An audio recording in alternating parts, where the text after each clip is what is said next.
Hello and welcome back to my channel. Thank you for taking the time to come back and interact with me in this channel. Thank you for every like, every subscribe, every share. I appreciate the comments that I've been getting on what to improve on these videos and even what to cover. And so thank you so much for being here. I look forward to interacting with you in this episode.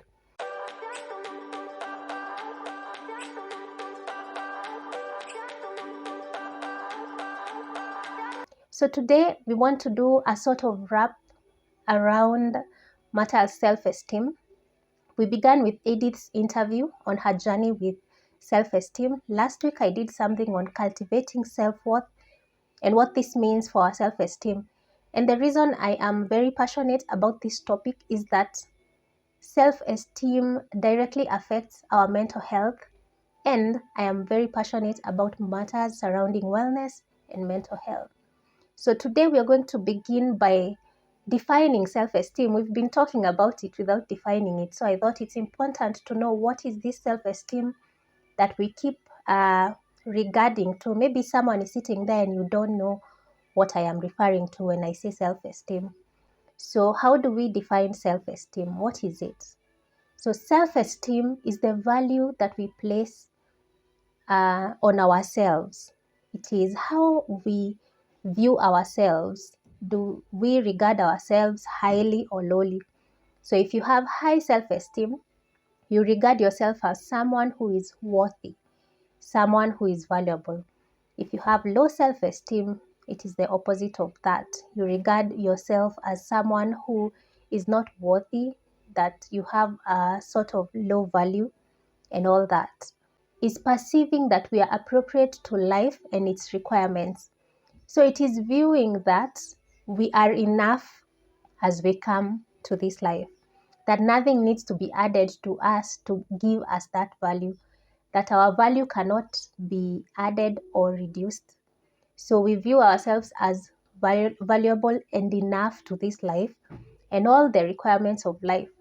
So it is our confidence in our ability to do things and achieve things without necessarily drawing this confidence from other places. For example, what people say about us or how we woke up feeling today. It is our confidence that we are able to think and we are able to cope with the challenges of life. So a person with high self-esteem will face a challenge and be able to tackle that challenge as it comes. They will be able to assess the situation and be able to know, is this something I can tackle alone? Do I need to talk to person 1, 2, or 3 to help me to tackle this? Or do I need to step back and wait a while even as I figure out how to sort out this issue? They will not immediately go into the space of, oh, I cannot do this, oh, I cannot handle this. They will know that they are able to handle this thing that comes in their life. Self-esteem is also confidence in our right to be happy. It is that feeling of being worthy, a feeling of being deserving of the good things in this life. When we have high self-esteem, we are able to express what we need and want. We are able to assert ourselves. We are able to enjoy the fruit that comes from our effort and feel deserving of that.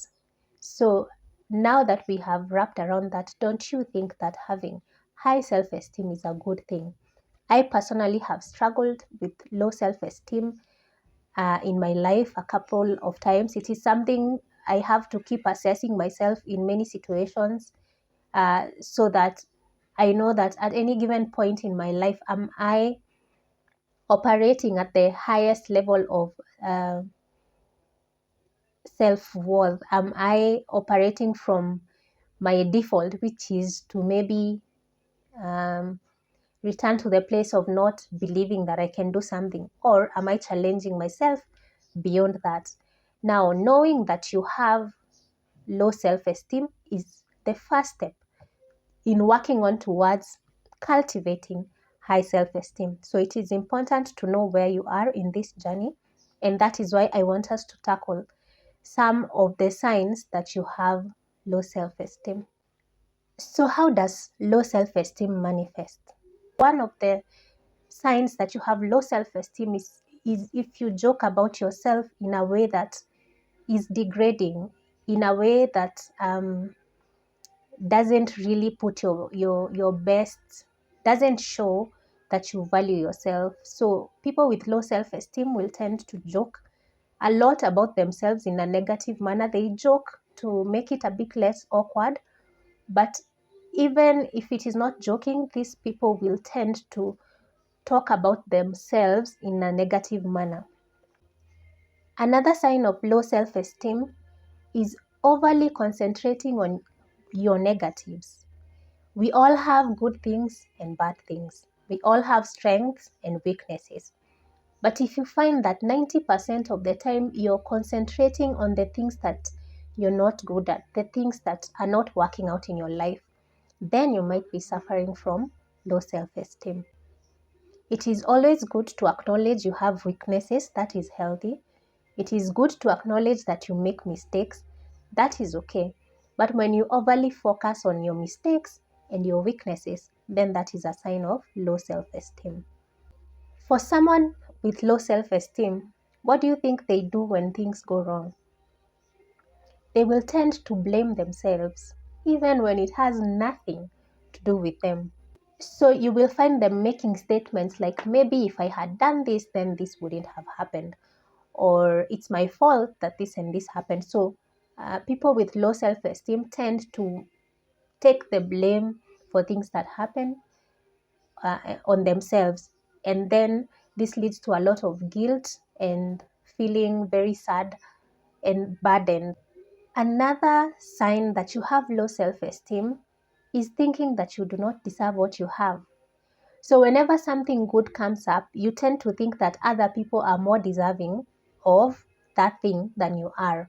It might be a work position, it might be the family that you want, it might be something that you're eyeing. You tend to think that other people are more deserving of that than you are. Another sign that you have low self-esteem is inability to accept compliments.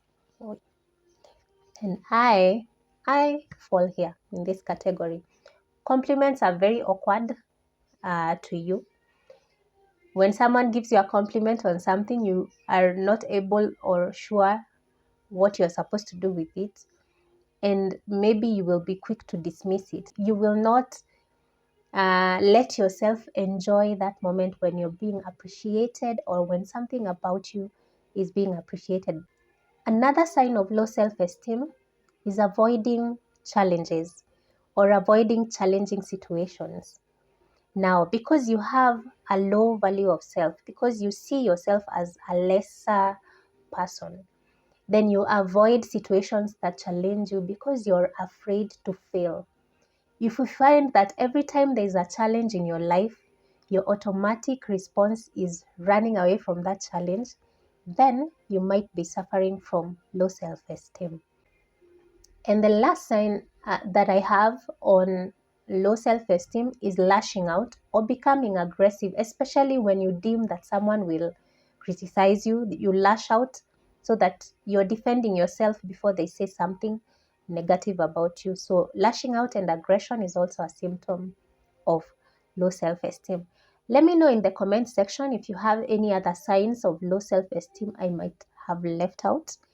I would like to engage with you on that because this is a learning channel where we learn from each other and sharpen each other. And if you found yourself in one of those categories that I just shared, don't fret.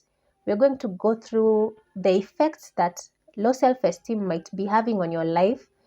And then we are going to go to the steps that you can take to cultivate a high self-esteem. It is not a death sentence if you're at that place. Every one of us at one point or another will suffer a stroke of low self-esteem in one area or another in your life. It might be in the relationship arena. It might be your view of yourself. It might be how your body looks. It might be your financial status. But we have to continually cultivate a sense of high self-esteem because that allows us to live at the highest level that we're supposed to. It allows us to enjoy the full life that Jesus came so that we might have. So stay tuned so that we cover the effects of low self-esteem. One of the effects of low self-esteem is having a difficult time forming and maintaining relationships. Now, because you have low value of yourself, it is hard to get yourself to the place of reaching out to people and making meaningful connections, because you do not perceive that you have any value to add to someone else's life. And if that person wants to invest in you, then you will not believe it. You will be distrustful because you do not see why they would invest their time or resources on you. So low self-esteem is a hindrance to having healthy relationships. Another effect of low self-esteem is withdrawing from activities and people. You'll find that if you have low self-esteem and you're invited to a party or a hangout, your automatic answer will be no. And that is not just because you're maybe an introvert. Even introverts can have high self-esteem.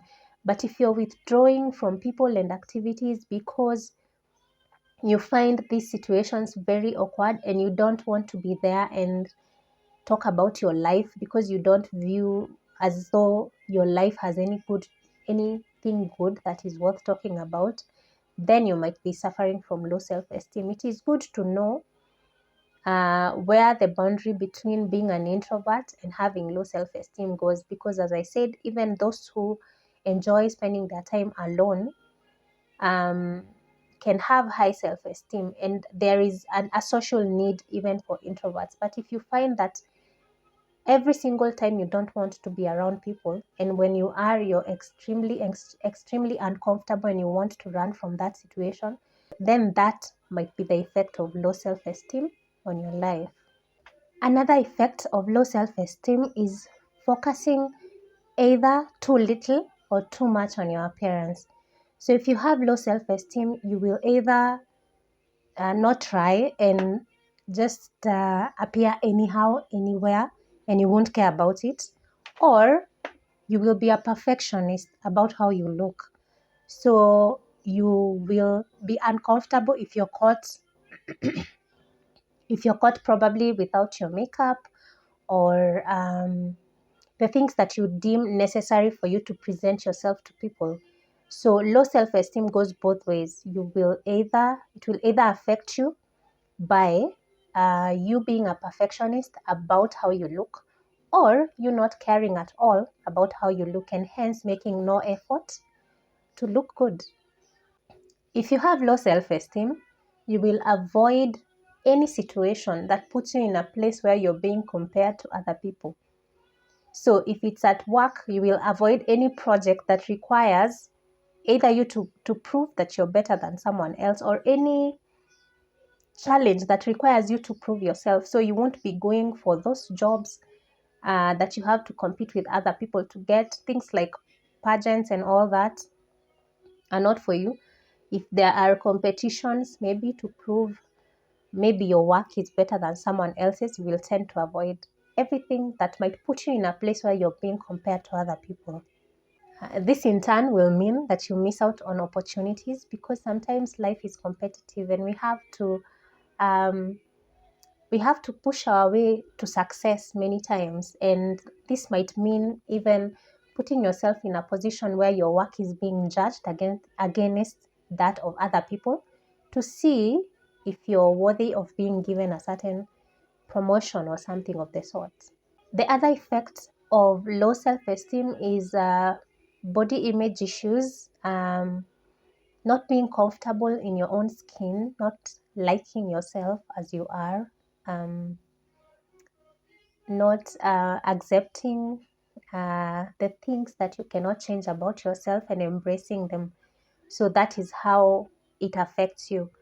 People with low self-esteem might be driven to drugs and substances in order to escape from their realities, and to not to have to face themselves or the realities of their lives. Now, this can be two-way. Substance abuse and drug abuse can be caused by many other things, and they can also lead to self-esteem issues.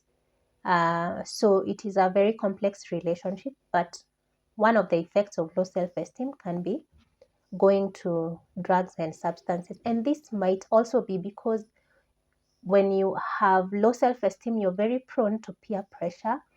So if it seems like the cool thing to do to fit in, you'll be very quick to go to do those things even when they're harmful to you, and you might find yourself becoming an addict, not because you wanted to, but because you wanted to fit in a certain group. And so you joined them in doing what they were doing. You were not able to say no and assert yourself and stand on your ground. So you went to fit in, but you might find that the effect is that you're caught in a cycle of drug and substance abuse. If you have low self-esteem, you're not able to stand up for yourself when you're abused or when you're bullied. So you'll find that if you're in an abusive relationship, it is very hard for you to step out. It is very hard for you to seek help, because somehow in that cycle of low self-esteem, you sort of think that you're deserving of that treatment. You don't think that you're worthy to fight for, or you're worth any other sort of treatment. You're not able to meet the challenge of fighting for yourself, or thinking that you're good enough to step out of that situation and go into other situations, because one, you don't think you're valuable. Two, you don't think you can do it. It does not cross your mind that you can get out of such situations and that you deserve better. So you will tend to stay in the same cycle of abuse, which is unfortunately a really sad situation. Now, on the physical realm, low self-esteem has been associated with a lot of mental health issues. I really feel it's important to assess ourselves before we get to the extremes, so that we can always be working towards getting to a point of high self-esteem. And at this point, I would like to pose a question. Do you think that God would want you to live a life where you're living with low self-esteem or high self-esteem? If you analyze the life of Jesus, does he seem to you like a person who had low self-esteem? Jesus spoke up for himself. He spoke for his purpose on this earth. There are things he could not have achieved if he had low self-esteem. He would not have achieved his purpose. He would have come and been swayed by the disciples, or been swayed to show his power to the people so that he could fit in, but he did not fit in, and he achieved his purpose in life. So for us to have a full life, a purposeful life, to chase our dreams and achieve that which God has brought us here to do, then it is paramount that we live a life of high self-esteem. So how do we get to this point of high self-esteem? This is what we are going to tackle next. So how do we cultivate high self-esteem? Number one, and you will forgive me because I will keep saying this, spend time with God on a daily basis. And I emphasize this point because I'll give an example. When you're in love, you feel like you can tackle the world. That is when you're in love. But we have someone in our lives who loves us unconditionally in any state that we are in, whether we are up or down, sick or not, financially stable or not. God is accessible to each and every one of us. You spend time with your Creator, who tells you you're fearfully and wonderfully made. You are chosen. You are amazing. He thought of you. He loved you even as he knit you in your mother's womb. Where else do you think we can get a stable sense of self-esteem from? But by praying to God and spending time with Him, we are able to develop a sense of worth that cannot be taken from us by anything. Even when life's ups and downs come, we know that we are worthy because God said we are worthy, because He made us worthy. By virtue that we are here makes us worthy. So spending time with God daily, whether in reading your Bible or praying or fellowship with other believers, or having your quiet time and devotion, or sitting still in his presence, that will help you in cultivating a journey of self-esteem. And don't worry, even if you're in the lowest depths of self-esteem, when you sit in his presence, he will remind you who and whose you are. And you will be walking with your head high as you find who you are in him, as you create that relationship with him. 2, think about your strengths. When you have low self-esteem, you focus on your weaknesses. Let's just turn that switch. Think about your strengths. There must be something you're good at, as simple as it might be. Even if it is you're good at waking up the first time your alarm rings, just hold on to that, because many people are not able to do that. So think about your strengths. What is it that you shine in? Try to dwell on those thoughts more than you dwell on the thoughts of what you're not good at. By doing that, you will be giving yourself a boost each day. Slowly by slowly, you will find that you're a balanced person. You're able to think about your strengths objectively and your weaknesses objectively. Make it a point to celebrate the small wins in your life. If you win at something, celebrate it. If you go for a driving test and you pass, buy yourself a piece of cake that day, or do something extraordinary just to celebrate the fact that you're able to do this. When you have low self-esteem, it is hard for you to look at yourself and see anything good. But to reverse that, then you have to learn to celebrate every time you win, even as a small thing. Even if that win is picking up in a meeting, celebrate that. And slowly by slowly, you will be cultivating a sense of high self-worth and high self-esteem. The other step is you have to sit down and analyze the things in your life you're not comfortable with, you're not okay with, the thing that causes you to have low self-esteem. And what do you do with these things? You have to categorize them into 2. Number 1, what are the things I do not like and I can change? Then, what are the things I do not like and I cannot change? Once you have those 2 categories, then you work on accepting the things that you cannot change, and you work on a plan to slowly by slowly work on the things that you can change. That way, as you keep making progress towards the things you can change and celebrating your wins on the go and accepting the things that you cannot change, you will move yourself from a position of not having high self-esteem to a position of having high self-esteem. Every single step that you make, you celebrate. Every single step that you make will be an improvement to your life, because you're changing what you don't like by working on it, not by dwelling on it, by working on it.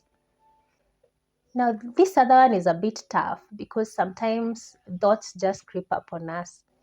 But be aware of your thoughts. Be aware of when negativity is creeping in your mind and try to catch it at that.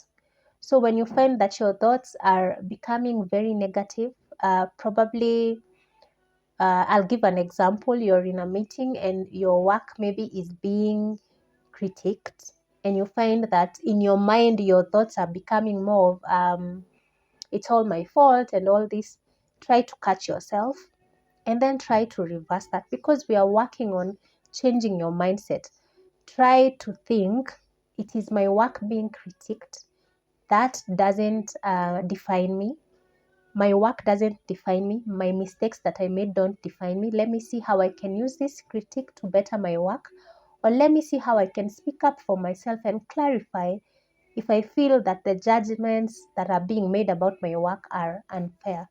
So by doing that, you'll be changing how you analyze situations, and you'll be able to catch yourself not to stay too long in places of negativity, even in your thought processes. The other thing is to embrace excellence rather than perfection. Now, excellence and perfection are not the same thing. Perfection is focusing that everything is done in a certain way and goes perfectly right. Excellence is achieving the best results with the resources that you have, putting your best foot forward, and doing the best with what you have. Along the way, in the journey of excellence, you know that you have to make changes to certain things. Conditions don't have to be a certain way for things to be met, but you're able to move and adapt along the way. Perfection focuses on this is exactly what we want, and under no circumstance should it change. So perfection is a journey that will bring you a lot of heartbreak, and other people a lot of heartbreak as well, because you're not able to adapt to change and you're not able to be flexible. But excellence will have you even embracing your creativity to just achieve your objectives in the best way possible, even when things change along the way. So more of excellence, less perfection.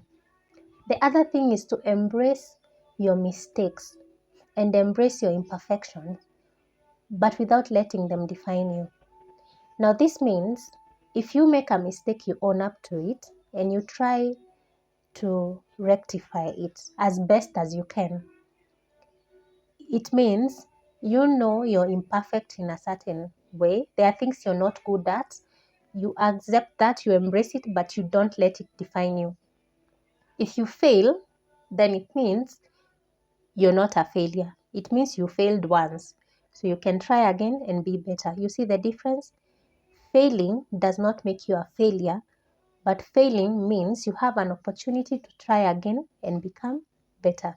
So you embrace your imperfections, you embrace your mistakes and own up to them, but you don't let that define you. The other thing is pretty simple, really. Do things you enjoy.